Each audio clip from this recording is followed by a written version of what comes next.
¿Se escucha? Bueno, primero quería agradecerles a los chicos de La Mazota. Les digo los chicos pues somos de la misma generación, compañeros, algunos colegas, con otros hemos compartido muchos trabajos, así que bueno, para mí es una enorme alegría estar acá invitada.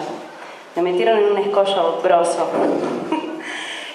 Bueno, hay un párrafo, para empezar a diagramar un poco esto, hay un párrafo de la historia del movimiento psicoanalítico en el que Freud plantea que toda investigación que se pretenda teoría o en todo caso analítica tiene que tomar como premisas a la transferencia y a la resistencia. Lo dice en función de que los otros conceptos no es que no sean psicoanalíticos, sino que estos dos son los que se desprenden de la experiencia analítica. Por supuesto que son como los más, no sé, los más difíciles, los tropiezos y demás.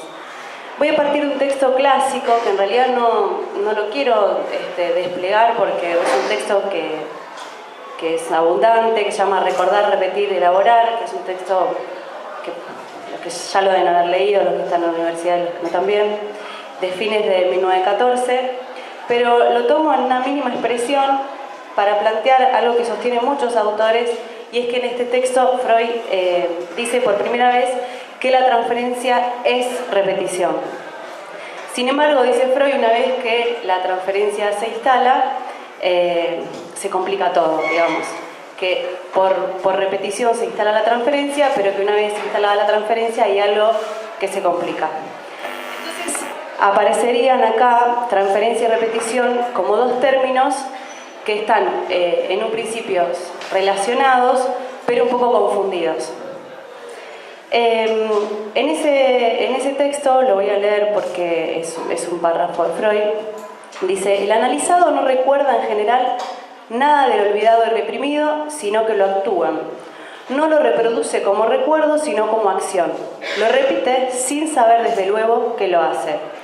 Por ejemplo, dice, el analizado no refiere a acordarse de haber sido desafiante e incrédulo frente a la autoridad de los padres, en cambio se comporta de esa manera frente al médico. No recuerda haberse quedado atascado, preso de desconcierto y desamparo en su investigación sexual infantil, pero presenta una acumulación de sueños confusos y se lamenta de que nada le sale bien y su destino no acaba nunca en ninguna empresa. Acá tenemos un modo de pensar la repetición, me parece, que es que la repetición es sucede acá lo que sucedió allá. Freud dice, y acá nombra la compulsión a la repetición, no la va a nombrar como más allá del principio de placer, y dice que la transferencia misma es una pieza de repetición y la repetición es la transferencia de un pasado olvidado. Entonces, acá repetir es actuar lo que no se recuerda. Ahora bien, si se repite, digamos, o se actúa lo que no se recuerda, la pregunta sería, ¿qué es lo que se está repitiendo?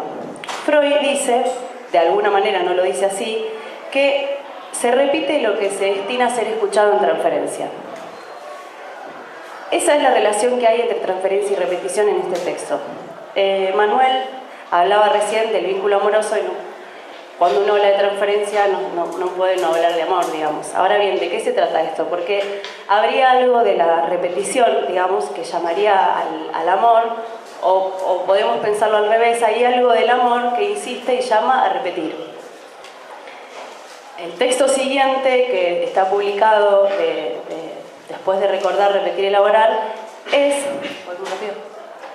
puntualizaciones sobre el amor de transferencia, que acá lo deja bien claro, digamos, se está hablando de amor. También, o sea, veníamos en los textos anteriores, siempre que Freud da un ejemplo o un testimonio de algún analizante, y cuando hablaba de transferencia siempre da ejemplos, bueno, del padre o de la novia o de la madre, digamos, son todos, es una cuestión amorosa. Pero Freud en este párrafo que los quería traer también para leérselos, dice, el analista tiene que discernir que el enamoramiento de la paciente le ha sido impuesto por la situación analítica y no se puede atribuir, digamos, a las excelencias de su persona, que por tanto no hay razón para que se enorgullezca de semejante conquista. ¿Cómo se llamaría fuera del análisis? Eso habría que verlo. y siempre es bueno estar sobre aviso de ello. Para la paciente, en cambio, dicen, se plantea una alternativa. Debe renunciar a todo tratamiento psicoanalítico o consentir su enamoramiento del médico como un destino inevitable. De este párrafo creo que se desprenden varias cosas. En principio, una muy importante, y es que Freud los advierte a los analistas de que el ser amado por el paciente no es ninguna conquista, digamos, que es un destino, y de alguna manera está diciendo no se la crean, ¿no? No es ninguna virtud ser amado. Podríamos decir que no es ninguna virtud ser amado, ni ninguna cualidad en la vida en general, digamos. Pero sí, quien se enfrenta a la posición de amante, en este caso está hablando de una paciente, tiene que tomar una decisión. O sea, se enfrenta con algo respecto de la falta. Freud dice, o se van, o rechazan eso, o se quedan. Pero se quedan en función de que hay un dispositivo analítico, una regla fundamental, hay otro horizonte, digamos, que no es sin el amor.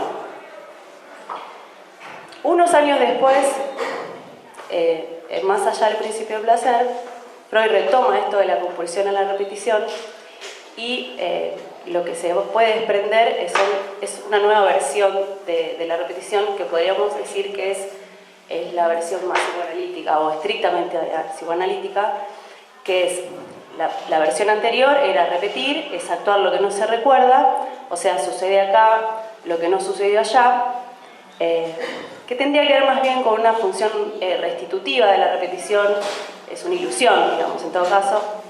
Y en más allá del principio del placer va a decir que la repetición es del fracaso, de lo que nunca sucedió.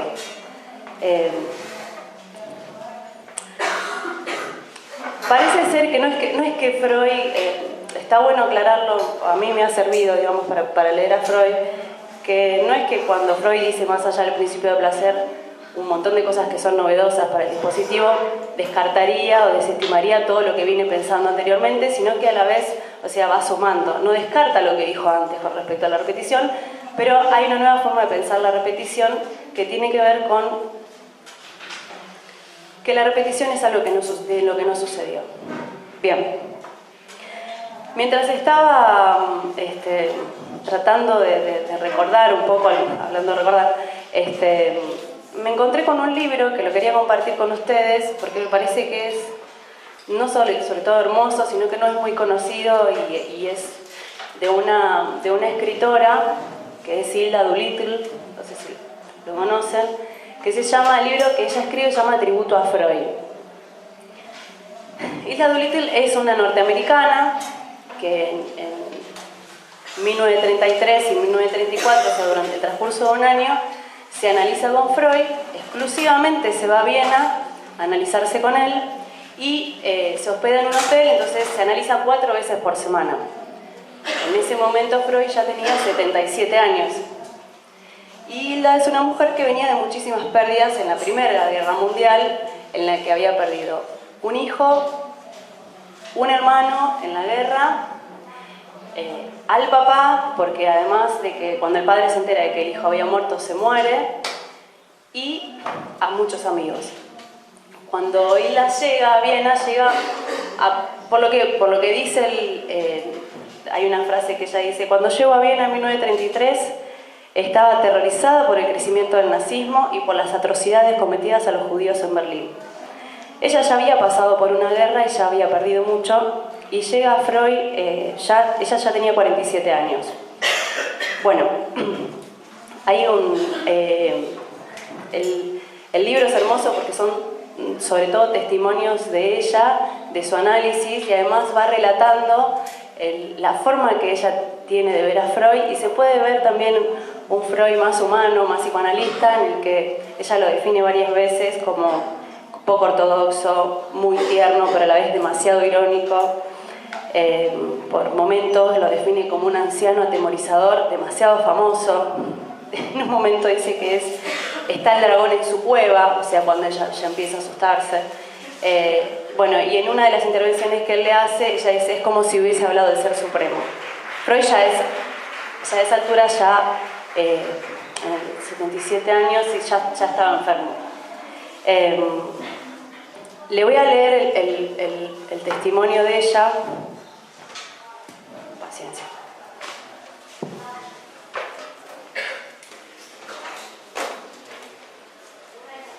¿Qué dice?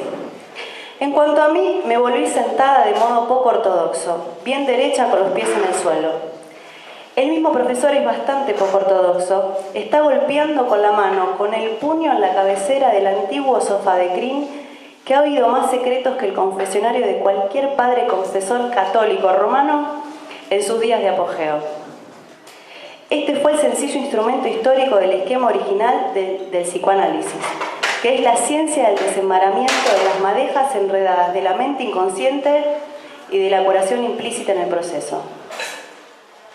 Conscientemente, dice, no advertí haber dicho nada que pudiera explicar la explosión del profesor.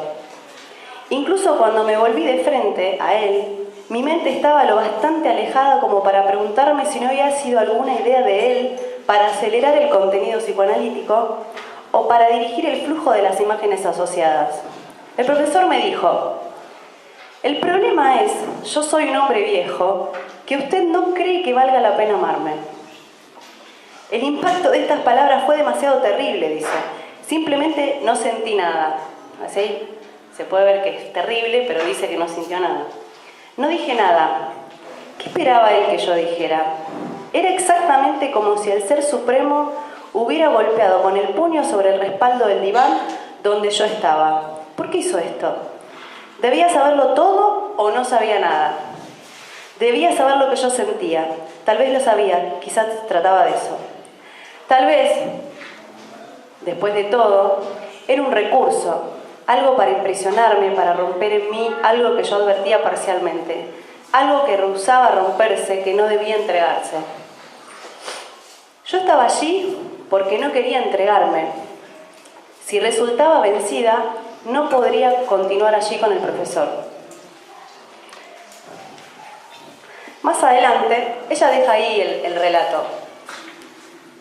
Pero más adelante, o sea, se puede ver que ante el golpe de Freud, no le pega, ella golpea el diván muy enojado, lo que ella hace es preguntarse si él estaba haciendo eso, ¿por qué? ¿Qué quería que ella le contestara? Vuelve a retomar la pregunta como 100 páginas después. ¿Qué esperaba que yo dijera? Dice. Creo que no se lo dije. El hecho de que yo estuviera allí lo expresaba. Estoy aquí porque nadie más ha venido. Como si otra vez simbólicamente yo debiera ser diferente. Éramos 4 en aquel tiempo. Lo que está diciendo ella acá es que, digamos, como el profesor no había reconocido que ella lo amaba porque ella era la única que iba. Y Freud lo que le estaba diciendo es: ¿y a vos qué te pasa? Digamos. Bueno, después, más adelante, dice: estuve pensando en lo que me dijo, le dice a Freud, que no vale la pena amar a un anciano de 77 años. Y Freud se ríe y le contesta irónico: yo no dije eso.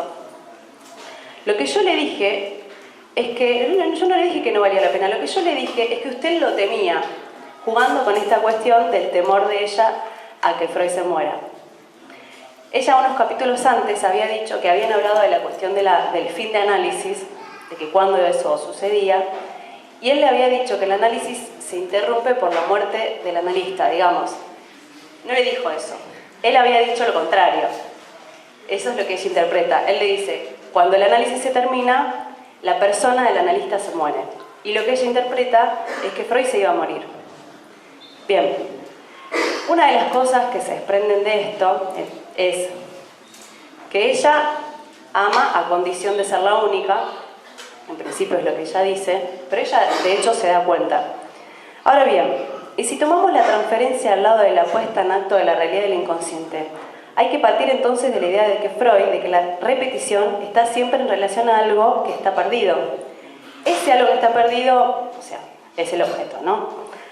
Aunque aquí hablamos de la pérdida de objeto, de la primera satisfacción mítica que el ser hablante siempre buscará y nunca encontrará. La repetición siempre busca ese objeto, lo dice Freud, pero también siempre yerra en esa búsqueda. Lo que no está escrito es porque no sucedió y se actúa por insistencia en la transferencia. Voy a decir una sola cosa que dice Lacan, y es que en recordar, repetir y elaborar, Freud lo que está trabajando es que la transferencia es el medio por el cual se interrumpe la comunicación del inconsciente, porque si para la asociación libre era necesario rememorar y el paciente ya no rememora, es ahí cuando dice empieza a repetir. Y esa repetición es la transferencia. Por eso ahí está relacionada la cuestión de que la transferencia es resistencia para Freud. Con esto voy a cerrar. Si la transferencia no es una puesta en escena, al menos por lo que vemos acá en Freud, no es una puesta, es una escena en sí misma. Tenemos como una versión de que el dispositivo analítico sería solamente una ficción, digamos. Lo que Freud está haciendo, digamos, Freud no le dice, usted me idealiza o yo vendría a ocupar el lugar de su padre muerto o usted me toma por su padre. Freud se enoja. Y se enoja en serio. Y ella se pregunta, ¿se enoja realmente o está actuando para impresionarme a mí? En eso radica entonces la suposición histérica de Hilda, y una variante del rechazo sería buscar recuperar en la transferencia eso que está perdido. Lo que se puede desprender de esto, y lo estuve pensando mucho, es que cuando él le dice el problema es yo soy un hombre viejo que usted no cree que vale la pena amar y golpea en el diván, es que el amor para Hilda no vale la pena si incluye la pérdida. Ella no puede amarlo a Freud, por ende no puede entrar en el dispositivo analítico porque lo va a perder. Pero cualquiera lo va a perder porque está perdido, pero no solo por eso, sino porque ella tenía no solo el fantasma de que él estaba viejo, sino que además estaba el nazismo dando vueltas, Freud era judío y además estaba enfermo. Lo que ella le está diciendo es que ella puede ser amada, pero no puede amarlo. Y es por eso que Freud se enoja, porque sabe que si ella no lo ama, no entra en el dispositivo.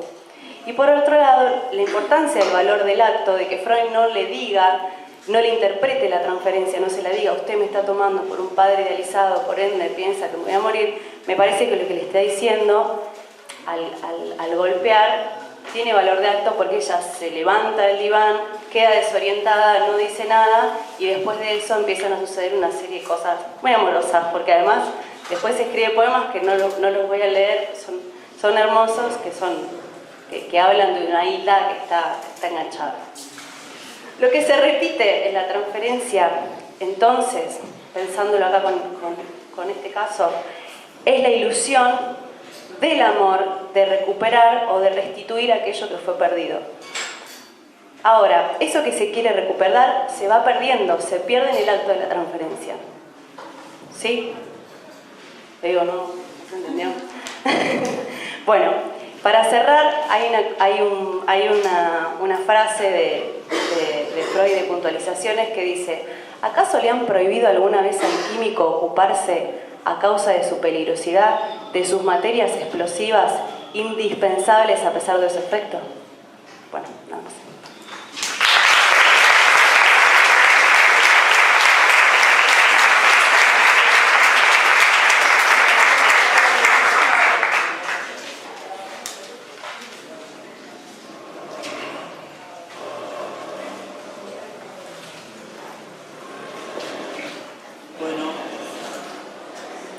Primero que nada, buenas tardes.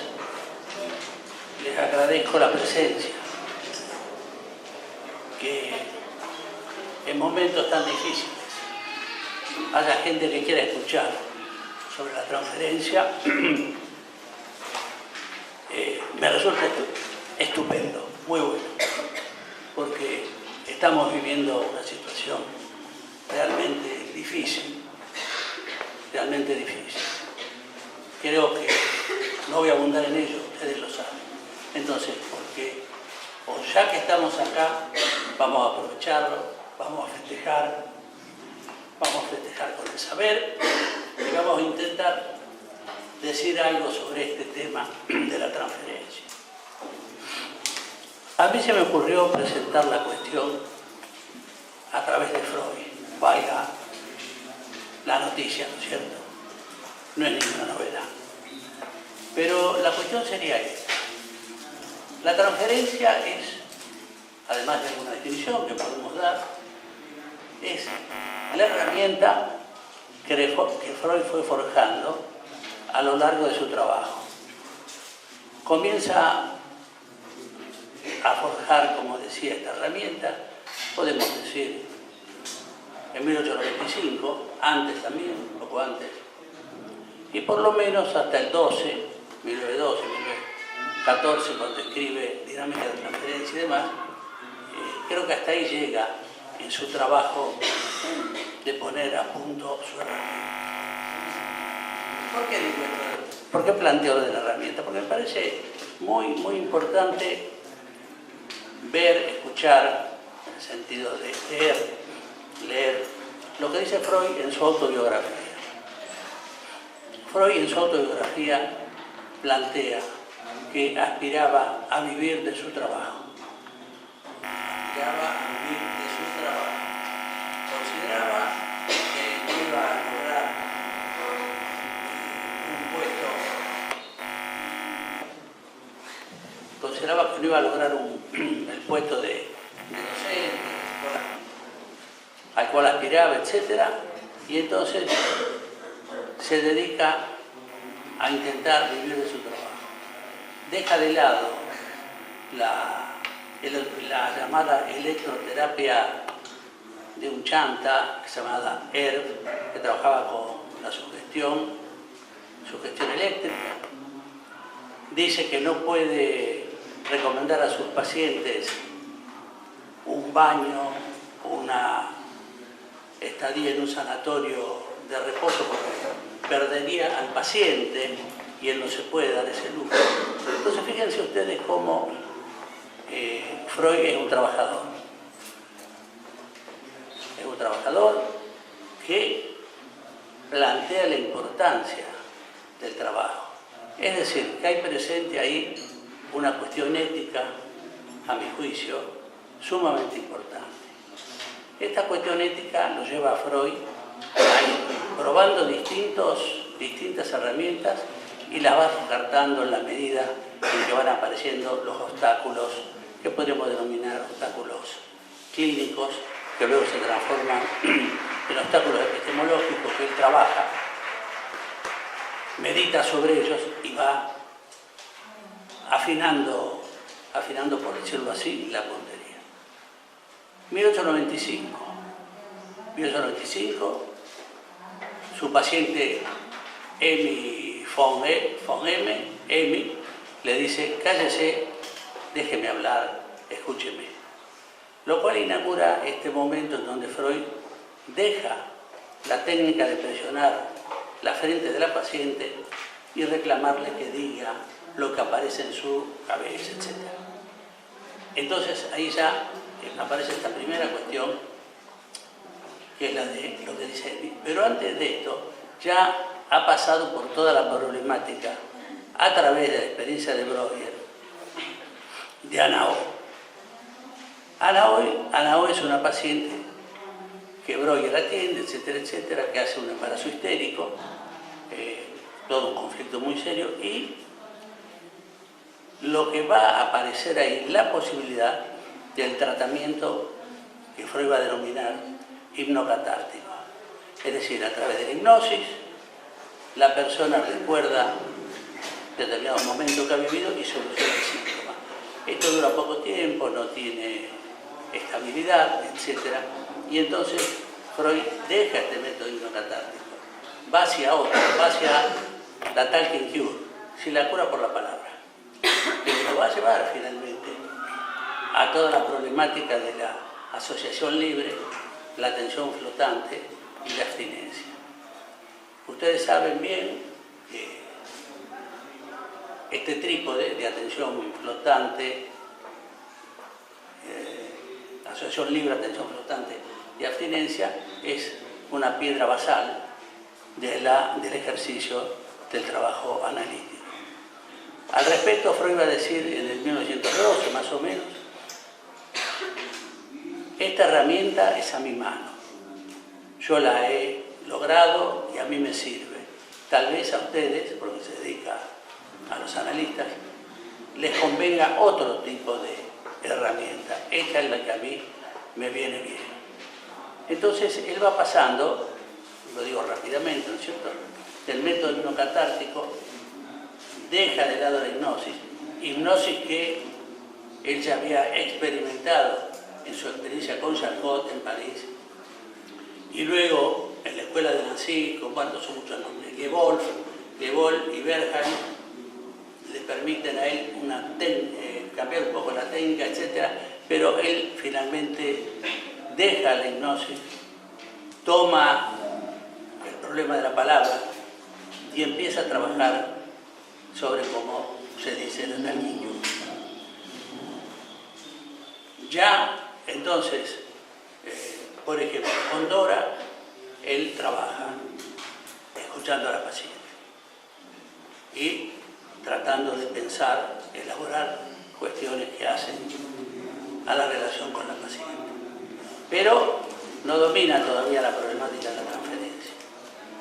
Se confunde, tiene algún problema y eso está claramente planteado. Lacan tiene un trabajo sobre esto, intervención sobre la transferencia, y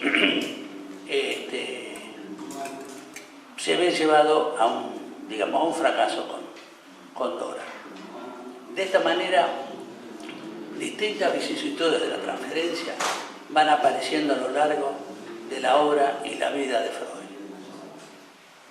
Yo quería destacar fundamentalmente esta cuestión que Freud plantea en su autobiografía, que es la de quería vivir de mi trabajo. Yo creo, no creo, lo pienso con certeza, que esa es una afirmación fuerte.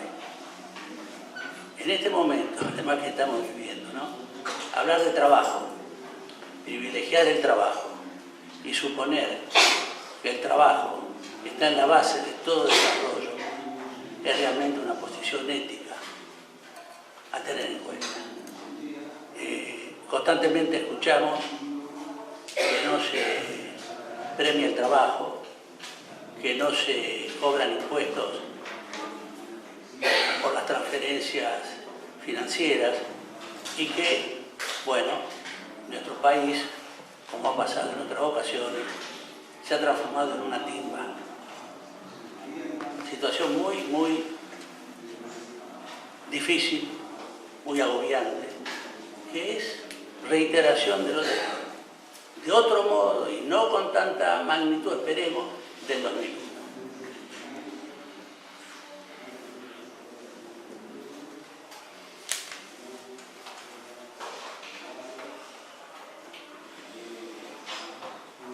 Bueno,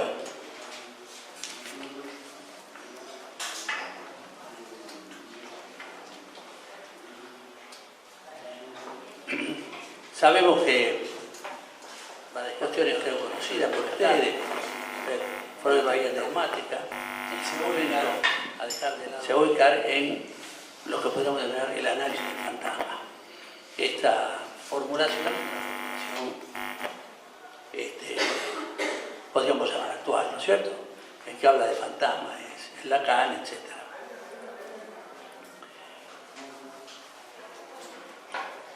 Otra cuestión que quería mencionar y que la compañera hizo alusión a eso, es la cuestión del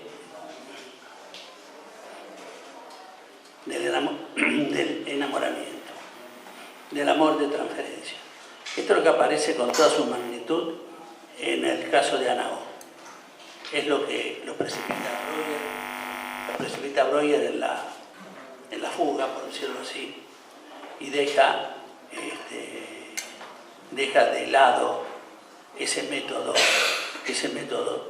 que era el de trabajar el trauma de la paciente a través de hipnosis. Esto de la hipnosis, por supuesto, lleva muchas veces a la cuestión de la sugestión. situación que yo creo que no está saldada. Yo creo que hay sugestión en la transferencia y hay transferencia en la sugestión. Cuando la transferencia se da en el seno, por decirlo así, de un tratamiento psicoanalítico, bueno, estamos en presencia del fenómeno transferencial. Sabemos que este tratamiento tiene que transcurrir dentro de ciertas condiciones. Tradicionalmente se hablaba de encuadre. Esta es una cuestión que tal vez ustedes no han escuchado. El encuadre ha sido cuestionado, pero bueno, esto se daría para cierta polémica al respecto, pero el paciente tiene que ser escuchado en determinadas circunstancias que le brinden seguridad, que le brinden confianza y que dé lugar entonces a la posibilidad de la transferencia positiva. Transferencia positiva que tiene que ver con aspectos libidinales y la opuesta a la transferencia negativa que tiene que ver con la agresividad. Hay modos de trabajo que enfatizan una u otra transferencia. Son cuestiones técnicas y teóricas que cada uno verá cómo lo puede ir desarrollando.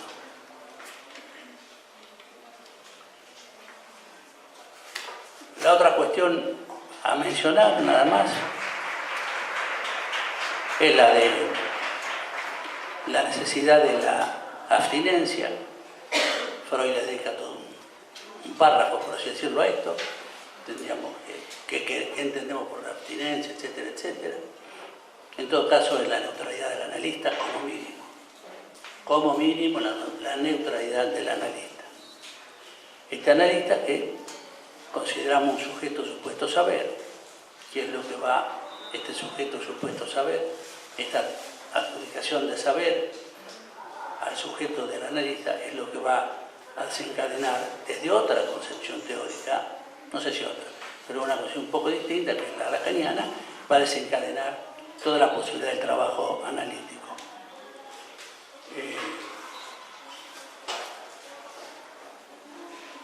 La otra cuestión que quería mencionar acá, y ya con esto voy a ir terminando, es la problemática de los honorarios. Lacan dice en uno de sus escritos que el dinero es el significante que disuelve todas las significaciones. Yo entiendo esto como que es la presencia del pago de los honorarios lo que disuelve las fantasías transferenciales, los temores, los miedos, etcétera, que el paciente puede tener. Sé que esto tal vez tenga, no sé, si da para discutirlo. Cuando decimos esto acerca de los honorarios, estamos hablando de la necesidad de que se establezca un pago que disuelva la fantasía transferencial que puede existir. No estoy hablando de una cantidad, no estoy hablando de un número, estoy hablando de la posibilidad de que se pague. Y este honorario puede ser, como se da a veces en el análisis de los niños, un juguete, un dibujo que el niño hace y que le entrega a su analista. Bueno, hasta aquí yo llego con esto, espero haber sido entendido. Gracias.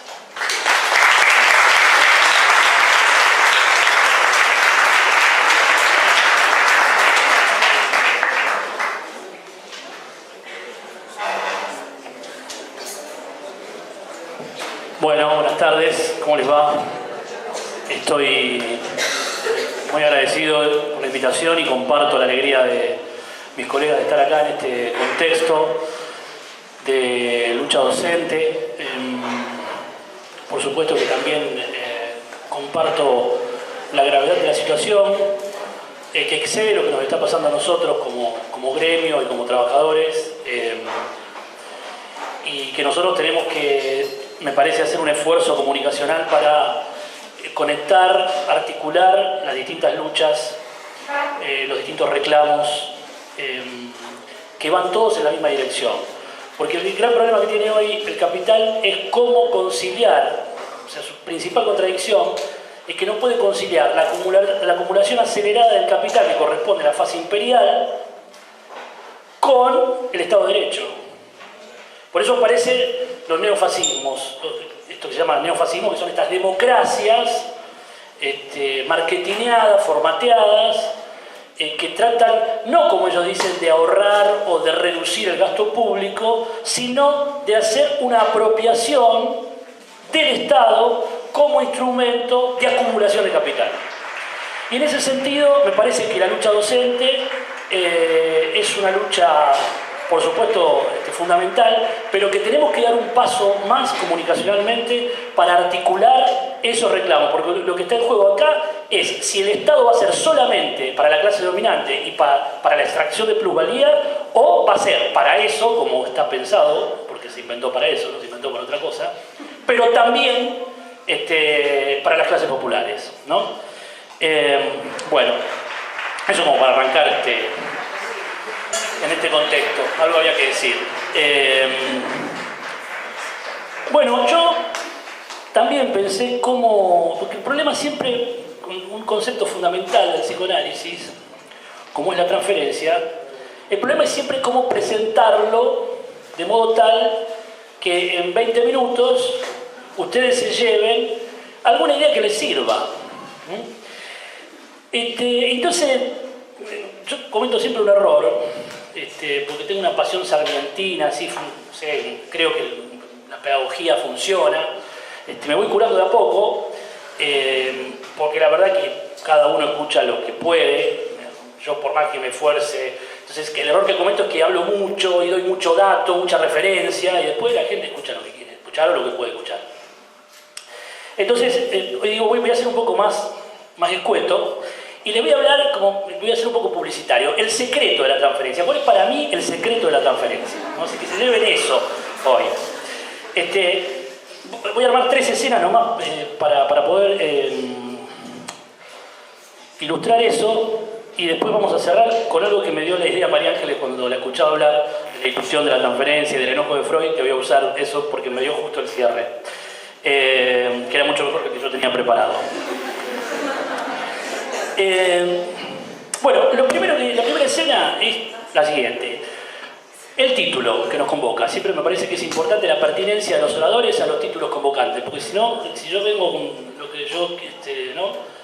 estoy trabajando una tesis, no sé de qué, bueno, y nosotros estamos hablando acá por la transferencia en Freud y en Lacan.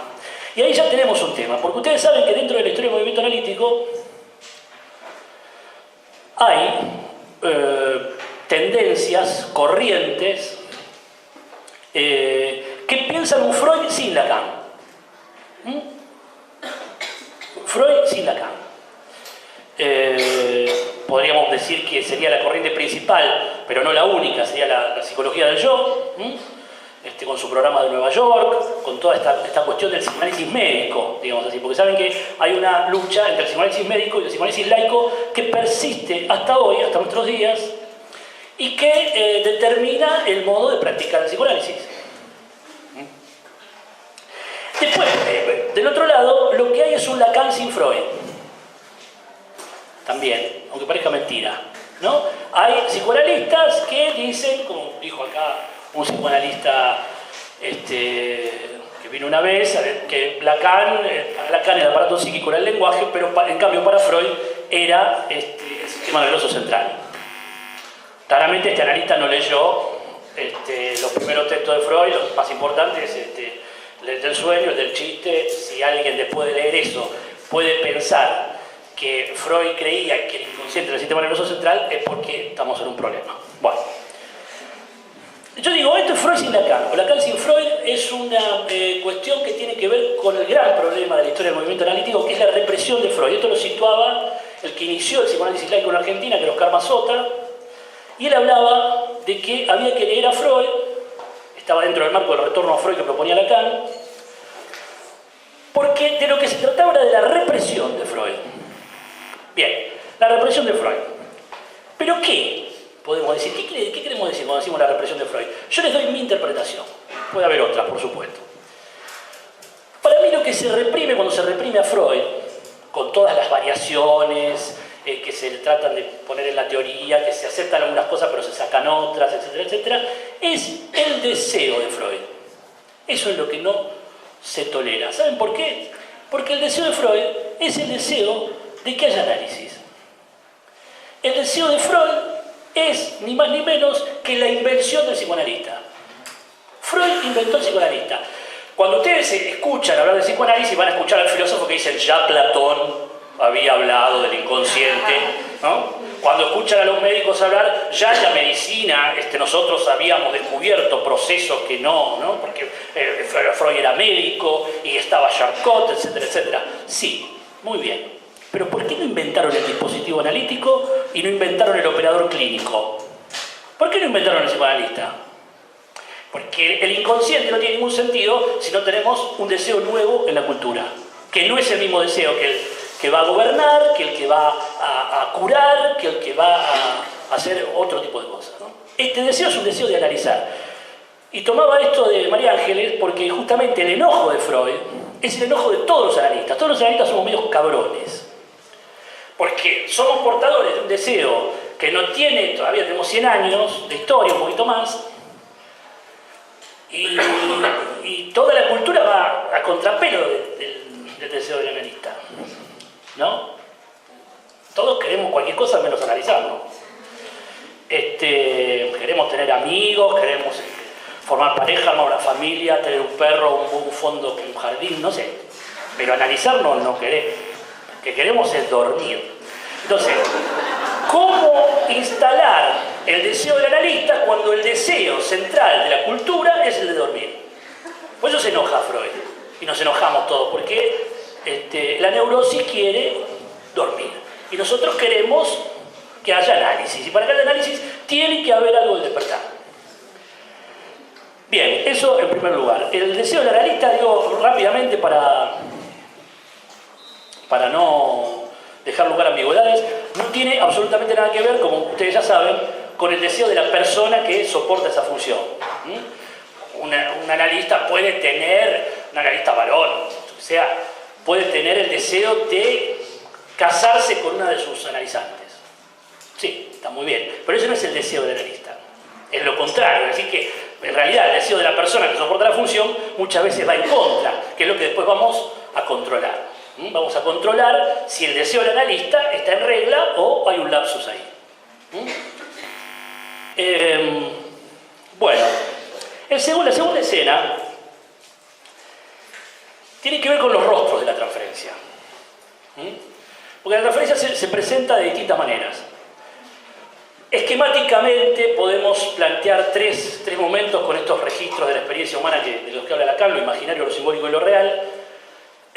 Y podemos pensar que en el registro imaginario la transferencia se presenta como una cuestión de semejantes, ¿no? Es la fe en la semejanza y en el semejante, ¿no? Esta cosa de que los analizantes quieren ser amigos de sus analistas, ¿no? Como que, por supuesto que la relación puede ser muy amigable, pero no va a haber amistad ahí porque uno a los amigos no le dice todo. Uno a los amigos le miente para que los amigos los sigan queriendo, ¿no? Si le dijéramos la verdad a nuestros amigos, nos quedaríamos sin amigos. No somos tontos, ¿no es cierto? Pero al analista le vamos a tener que decir, mejor dicho, digamos lo que digamos, el analista nunca va a creer que somos buena gente. Entonces, lo va a intentar que haya ahí una cosa amorosa, suave, agradable, linda, armónica, pero el psicoanalista no lo va a acompañar en eso. En el registro o sea que digo, el primer rostro en lo imaginario es esta cuestión del semejante. En el registro simbólico está, vamos a decir, la cuestión de la autoridad simbólica. La transferencia se presenta como una confianza como una expectativa confiada, como una suerte de amor al saber que está encarnando la autoridad en esa persona analista. Es una autoridad simbólica, alguien que representa un movimiento cultural, etcétera, etcétera, como el psicoanálisis, y en quien alguien deposita la confianza porque supone que ahí hay un saber de juego. La cosa es muy divertida porque los analizantes vienen como que bueno, nosotros sabemos y nosotros le decimos que lo que saben son ellos, entonces hay toda ahí una cosa circular. Y después tenemos el registro de lo real, donde ahí el analista aparece como con un goce abyecto, como perseguidor, etcétera, etcétera. Vamos a decirlo así. Esto es esquemático, ¿no? No estamos hablando de los nudos de Lacan ni nada de eso, simplemente los diagramas de Venn como para distribuir datos de una experiencia y poder entendernos un poco. Esto que estamos hablando de la transferencia no es ajeno a la política, aunque les parezca mentira. Y ciertos lacanianos que son así gendarmes epistemológicos del purismo lacaniano, les parece una barbaridad esto. Sin embargo, esto que voy a decir, en esto que les estoy contando de la transferencia vinculado a la experiencia analítica, ustedes pueden encontrar la estrategia comunicacional de Cambiemos. Tranquilamente, porque, digamos, las clases dominantes encarnadas en Cambiemos, como partido político democrático, ¿qué hace? Toca timbres, pregunta, a ver qué pasó en el barrio. ¿Tiros? ¿En serio? ¿Hay lugares donde hay gente que tira tiros? Sí, y podemos hacer una reunión, dice María Eugenia Vidal, ¿no? Esta cosa de que el vecino, somos semejantes, no somos los políticos que se roban todo, somos gente como vos, Lo que queda borrado ahí, obviamente, es la lucha de clase. Pero no importa, eso es para otra cuestión. Pero los tipos apelan al semejante. Nosotros somos semejantes a ustedes, somos amigos. Hay mucha gente que lo cree eso. Después, la otra cuestión también que Cambiemos trabaja muy bien es que somos la autoridad simbólica porque somos honestos, ¿no? Lo dijo el presidente en la última reunión. Somos honestos. Como somos honestos, nos oponemos a los que son ladrones y venimos a restituir la justicia en la Argentina y venimos a devolverle a la gente lo que los políticos le robaron. Muy bien. Bueno, si trazamos una barra y ponemos abajo, ¿qué queda? En lo real, ¿a quién dejan como acumulador de un goce obsceno? Al peronismo. El peronismo, como todos los movimientos populares latinoamericanos, quedan localizados en el discurso comunicacional de la derecha internacional, que tiene adelante de todos los bancos, como jefes espirituales y materiales de este monumental proceso de acumulación que se acelera cada vez más. Y siempre ponen a los movimientos populares en ese lugar de abyección, de acumulación de goce, es decir, se robaron todo. Todo se robaron. Lo más importante de esa frase no es lo que se robaron, es que todo. En esta ilusión de que hay un otro, digamos, que acumula el goce todo, bueno, está perfecto. Está muy bien lo que hacen, nosotros tenemos que aprender de ellos. Porque no importa si es verdad o es mentira, que es una cosa muy quimerista esa. Esto es verdad, esto es mentira. Bueno, está bien, hay que decir, pero el tema es cómo funciona eso en el fantasma ideológico. O sea, ¿qué funcionamiento tiene? Porque si empezamos con las cosas que son verdad y cosas que son mentiras, no terminamos más. Es cierto que hay cosas que son verdad y cosas que son mentiras. Pero el punto es que a la gente la verdad no le interesa mucho. Pero a ninguno de nosotros, yo digo la gente afuera, a mí la verdad no me interesa mucho. Yo me interesé por la verdad cuando me sentí un poco mal, bastante sufriente en un momento, y entonces me empecé a interesar por la verdad de lo que me pasaba, pero mientras tanto dormía como un duque. ¿No? La gente no va hacia la verdad buscándola como el dulce. Bueno, acelero un poco para no pasarme los 20 minutos. La tercera escena y la última es la cuestión del control, el análisis de control. Ustedes saben que hay tres patas de la formación analítica, que son el estudio de la teoría, el análisis personal y el análisis de control, que es donde uno va a hablar de sus analizantes. Y ahí me parece que el deseo del analista tiene un lugar fundamental, porque justamente lo que analizamos es el lapsus de ese deseo que queda entre paréntesis, si nos vamos por la vertiente de la ayuda, por la vertiente de la comprensión, por la vertiente de vaya a saber qué otra cosa que no tiene que ver con el deseo de analizar. Porque el deseo de analizar sabe que no puede ayudar. ¿Con qué va a ayudar el analista si no tiene...? ¿no? Entonces, el análisis de control repone esta escena del deseo del analista porque le hace acordar al que viene que el otro no es, sino que habla. Todos decimos así, lo que pasa es que mi padre es así y mi madre es asá y mi amigo es una cosa de loco. Nadie es nada, por la sencilla razón de que todo el mundo habla. Y si algún ser hay, es en el lenguaje. Pero en el lenguaje, lo sabían bien los sofistas, no tenemos ninguna identidad. ¿Sí? Más que la que el lenguaje otorga de manera temporaria, provisional y ligada a la estructura. Bueno, eso es un poco lo que les quería señalar. Y para terminar, tomando lo que había dicho María Ángeles, podríamos seguir con estos tres el diagramita de Venn, imaginario, simbólico y real. Y yo digo que lo que se reprime al reprimir el deseo de Freud, y esto es por eso digo que el deseo del analista es el secreto de la transferencia, porque a veces se dice, la transferencia es un fenómeno automático. Bueno, está bien, es un fenómeno automático, pero una vez que está instalado, ¿qué haces? ¿Para dónde la llevas? Porque una cosa es que no te lleve a votar y otra cosa es que te lleve a asociar libremente, son dos cosas distintas. ¿No es cierto? Ahora, muy bien, se desencadena automáticamente. Sí, está bien. Pero se desencadena porque hay algo de la táctica, de la interpretación, asentada en el deseo del analista y su deseo de analizar y de su deseo de que haya análisis, que gesta la transferencia, porque si no, es todo muy fácil. Si nadie hablara de psicoanálisis, no habría psicoanálisis. Alguien tiene que tener el deseo de que haya análisis. Tiene que haber gente que tenga el deseo de que haya análisis. Por eso nosotros no trabajamos, Freud y acá trabajaban con la lógica de la torta, que es esa lógica que a veces escuchamos y dicen, ay, cuántos psicólogos que hay, no va a haber trabajo para todos. ¿No? Esta cosa. Nosotros no trabajamos con esa lógica de la torta, que fue una de las políticas de transmisión del psicoanálisis en Argentina durante muchos años. Una élite que no transmita nada, cosa de que no haya... Incluso fue la política del APA con esta cuestión de que si no eras médico no podías hacer psicoanálisis.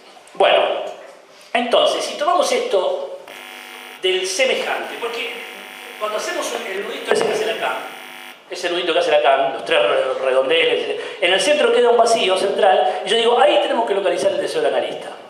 Porque el deseo del analista es el que no deja que las cosas se resuelvan por la amistad, ni que se resuelva por la veneración a una autoridad, ni que se resuelva por el goce. Entonces, volviendo, se reprime a Freud, porque se reprime el deseo de Freud, porque el deseo de Freud construye el deseo del analista, inventa al psicoanalista, y la invención del psicoanalista, soportado en este vacío central, este deseo, es precisamente el que viene a molestar, a interrumpir, a despertar esta ilusión occidental de que la ilusión del amor, ¿cuál es? Hacer de dos, uno. ¿No?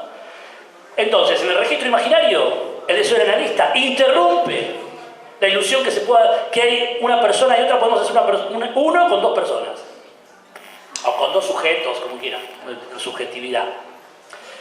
En el registro simbólico viene a interrumpir la creencia neurótica de que hay uno que hace uno con la ley, que hay al menos un sujeto que se hace uno con la ley.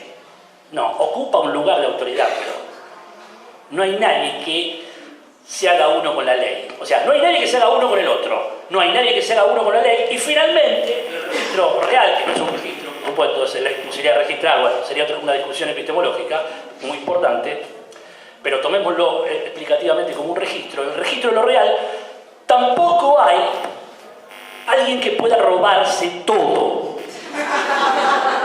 Porque tendríamos que suponer lo que cree la neurosis, el fantasma neurótico, de que hay uno que, al menos uno que pueda hacerse uno con el goce. Entonces, para finalizar, el deseo del analista es un deseo de despertar porque interrumpe la ilusión de hacer uno de dos personas, uno con la ley o uno con el goce.